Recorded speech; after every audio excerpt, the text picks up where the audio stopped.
Good afternoon, everyone, and thank you for joining us. I am very pleased to introduce to you the AISTS World Athletics team, which reconceptualized the World Athletics Series event. On behalf of the team, I would like to thank the World Athletics staff, Fanny Bouvier and Benjamin Roux, for their consistent collaboration, cooperation, and support. At the same time, I would like to thank our ICS team project supervisor, Michael Broadley, for his patience, guidance, and encouragement. So talking through the table of contents, we're going to introduce our topic, the World Athletics Event Manual. We're going to talk about the adaptability of our methodology before providing the findings and recommendations from our deep dive into the information available to us, and then providing the collaborative synthesis of the closing comments before opening ourselves up for Q&A. In light of the year that's in it, where World Athletics Series events were postponed and World Athletics Garden clashes emerged, it reminded us of an infamous quote from World Athletics President Lord Sebastian Coe. This is not going to be business as usual. This is business unusual.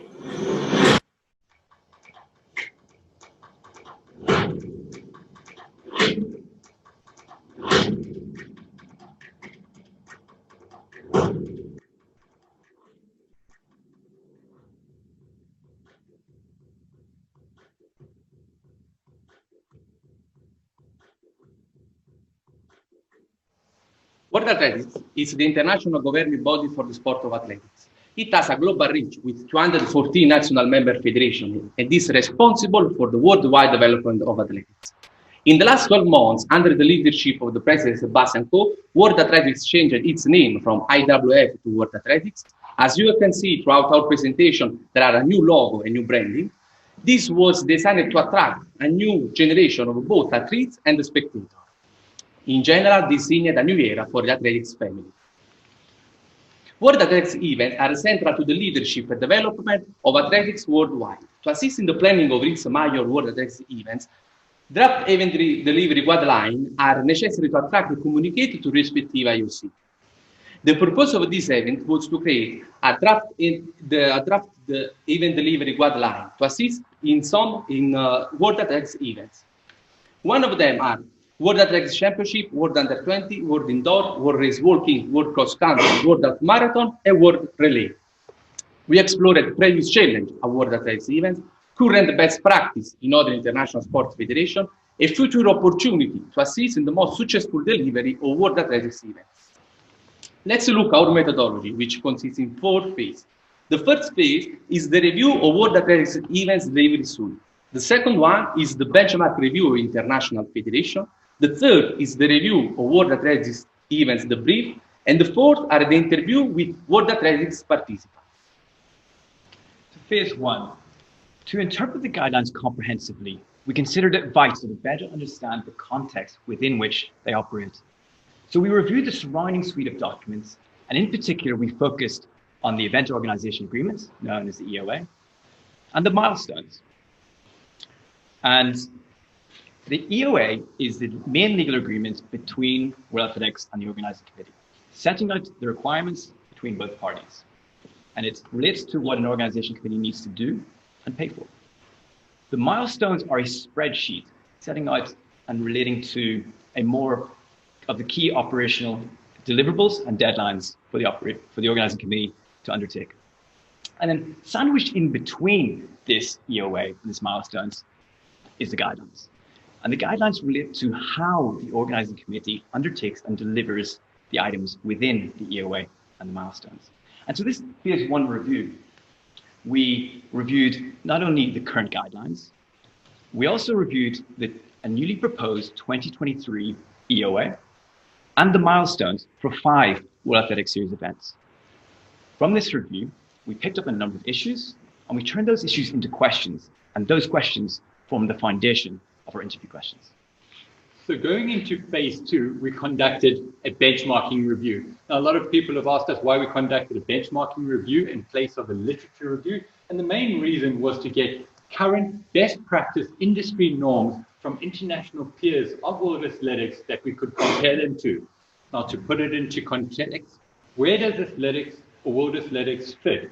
They have 10 7 different key properties that range from 1 to 10-day events. There are in-stadia and out-of-stadia events that cater to junior and senior categories of equal gender opportunities. Now, the scope and the magnitude of these events varies greatly, and we needed to compare a different kind of review from the traditional literature review. In undertaking this, we set out to receive different international guidelines from different multiple international federations. We set out to achieve this by sending out a request and survey, and unfortunately didn't receive as many as we wanted from the 14 that we approached. Some of that was due to limitations of reviewing their own guidelines, and others was due to the sensitive nature of obtaining guidelines. From the 8 that we received, we broke it down in terms of magnitude and scope to be as compatible as possible to what World Athletics are setting out to achieve. As you can see from the 4 that we identified above, we selected FIBA, UEFA Euro 2020, FISU, and World Rugby as the key documents. This also helped us because it catered for women's events, it catered for junior events, it catered for team events, and it catered for multidisciplinary events. Through analyzing these different events and these different federations, we were able to utilize that for the interview phase in phase 4.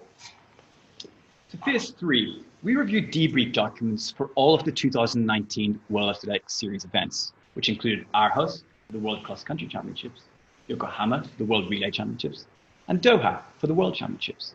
And this debrief document review highlighted a number of issues from 3 totally different events and experienced from 2 different perspectives: World Athletics managers and organizing committee managers. And so we extracted the issues that we considered we might be able to resolve through the guidelines. And we included this as another layer to our interview questions. Then culminating from these 3 phases, we went into the interviews. This was all the data collected between phases 1 to 3, we utilized in a predetermined Q&A structure for our interview questions. We found 14 different candidates from multiple functional areas that we had determined from the guidelines that were necessary for us to interview. And the interviews lasted for between 30 to 60 minutes and were predominantly carried out on, or totally carried out on Microsoft Teams. Benjamin Rue from World Athletics, not sure if present today, was the moderator for all of those, and the recordings were kept by World Athletics and are available to them. The benefit of conducting semi-structured interviews allowed us to have flexibility to move between different candidates that were from varying and totally different functional areas, and allowed for huge collaboration between what we had learned in previous interviews. The semi-structured nature also allowed us as different colleagues to chair the different interviews that we had pre-allocated to ourselves. From the interviews, we were able to get significant information from the different functional areas that serve for the findings and the purpose of our findings and recommendations.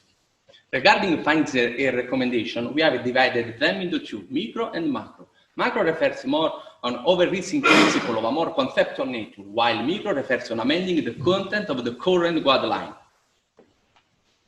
So in clarifying the purpose and function of the guidelines, 3 macro findings and recommendations stand out and play a key role in reconceptualizing the guidelines. 1, voluntary nature. As well as the voluntary guidance contained within the guidelines, there's also contained mandatory requirements. And these mandatory requirements might pose a legal enforceability issue for some of the World Athletics Series events. We recommend removing the mandatory requirements from the guidelines and instead attaching them as a schedule to the EOA. We propose this because it ensures legal enforceability and of a more binding nature within the EOA contract, as well as engaging a more bilateral dialogue between the organizing committee and World Athletics in place of the current legalese. 2, event manual. We recommend changing the title of the document from event delivery, requirements and guidelines to simply event manual. And we propose this because of its more colloquial and familiar nature.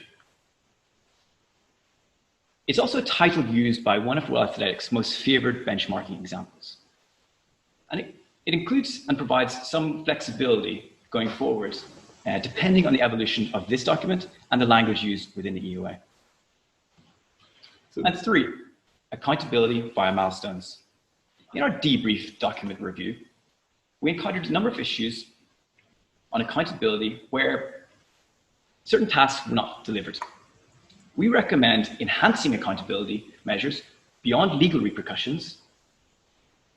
And an appropriate way of doing that might be to name or title an organizing committee manager responsible for each specific requirement.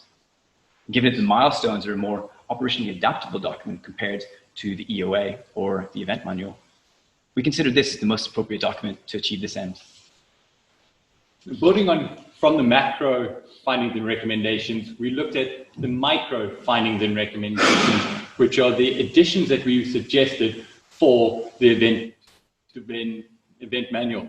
The first one that we looked at was the introduction. Now, the introduction served as an 8-part introduction with a message from the president outlining the what of the document, reiterating the vision and the mission, and also the legacy that the event delivery guidelines will provide for the organizing committee. The second one, the design, structure, and layout, served to provide an indication of how we interpreted the current guidelines and what we wanted to recommend going forward.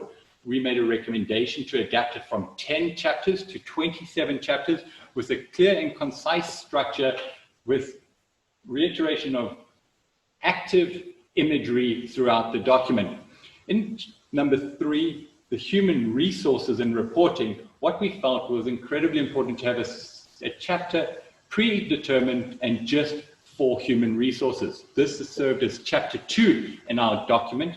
And what we wanted was an organizational structure outlining exactly what each role and responsibility would be, also the job description and how the reporting lines should function in the ultimate scenario. It also provided a key outline of what the reporting template should be. Number 4, the key delivery and deliverables and deadlines served as a timeline of what should happen and when it should happen, as well as introducing who would be the accountable person in the line of command. Lastly, that component would also be reiterated by what was in the milestones and carry through from that document into this one. Number 5, the access to knowledge sharing center and other resources allowed us to include an addendum in the document to make the event manual lighter in terms of content and refer other information to this addendum. We also use hyperlinks throughout the document to reduce the content, but also to allow for the information added on the hyperlinks to be up to date and in terms of look and feel and the most relevant. The micro findings and recommendations are the key findings of our research. These are our closing comments. Our project could be defined as business unusual because some circumstances this year have been far from normal.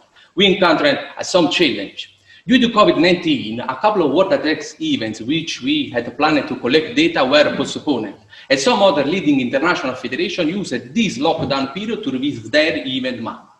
The interview with World Athletics staff and participants revealed great insights within the World Athletics function area. The World Athletics participants provide useful insights in how to create the guideline. Together with the benchmark review and the analysis of the debrief document, the data collected during the interview were really useful to tie the data collected in phase 1 and 3. So concluding with our new direction, we had an 8-part introduction that we recommended as the pinnacle.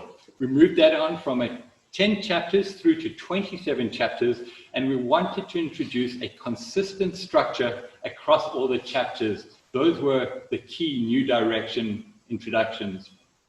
So we've produced a draft reconceptualized event manual, not the finished article. Some additional copy and images will be included with World Athletics AISTS design. However, we firmly believe that this event manual might allow World Athletics to take the next steps in identifying and working in close alignment with organizing committees, in building new and fruitful legacies, and in extending the World Athletics family. This is the vision of World Athletics. Thank you very much for listening.